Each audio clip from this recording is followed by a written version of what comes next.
Greetings everyone, welcome to Prog Monster. My name is Murph, I am the host of this show.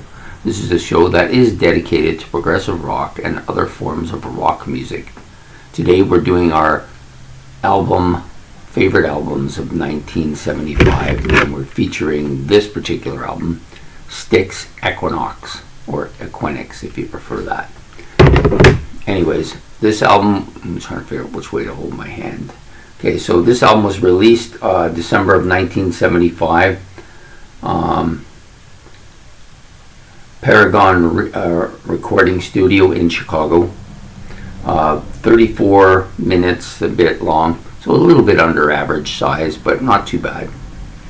On the A&M label, they're first on the A&M label by Styx. So up until this point, Styx had been on the Wooden Nickel label and hadn't been doing so well. They moved to a better label. This album wasn't pushed as much as it probably should have. It's a much better album than its sales indicated at that time period. It's also the last album with John Kulowitsky. So basically there are 8 tracks on this album, and this album, of course, I'm going to move my hand over here a bit. So this album features Dennis DeYoung vocals and keyboards, James Young, or JY if you prefer, on vocals and electric guitar, John Kulowitsky on vocals, electric guitar, acoustic guitar, and synthesizers, Chuck Panozzo on bass, backing vocals, and John Panozzo on drums and percussion. So the album, of course, was produced by Styx themselves. So a really good album. It's probably my second favorite Styx album. Didn't come along for me for a long time because I never owned it. It was a friend of mine had it, so we would listen to it occasionally, so I didn't get to hear it as much. But I knew most of the major tracks like Light Up and Sweet Madam Blue and Lonely Child. I was aware of all them. There's some of the other stuff like Born for Adventure and Midnight Ride. I didn't know them as well, and they are great tracks. So we're going to get into this just a little bit. So there are 7 tracks, like I said. It starts up with Light Up, which is the kind of marijuana song for the album, if you might want to call it. Dennis DeYoung on vocals on this as well, as having written it. Lorelei, of course, is it's probably the big hit on the album, the radio-friendly big hit. Another song sung by Dennis DeYoung as well. Great tune. Mother Dear, I like this a lot. Kulowitsky and DeYoung doing vocals on this.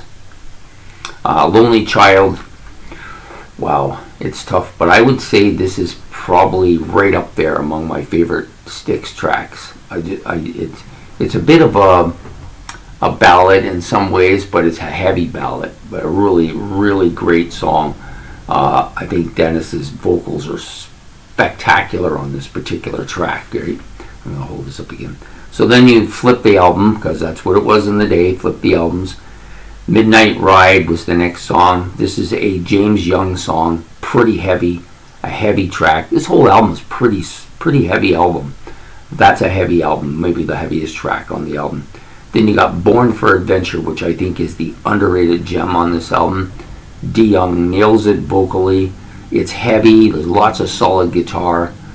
I just love that riff, that yeah, like spectacular. Prelude 12, which is kind of a small instrumental by Kulowitsky, leading up to, of course, Sweet Madam Blue, which is the epic track.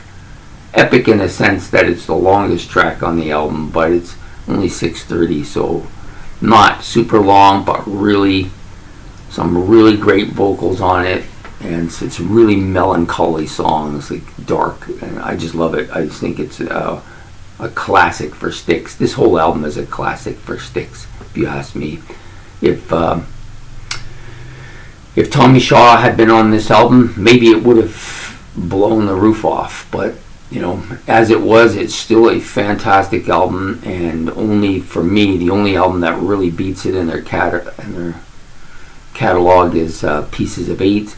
I do like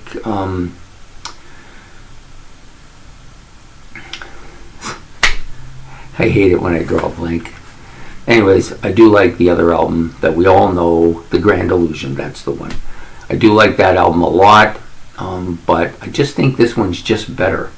It just has a better, I think the songs are more meaningful to me on this one. It's a heavier album too, I think.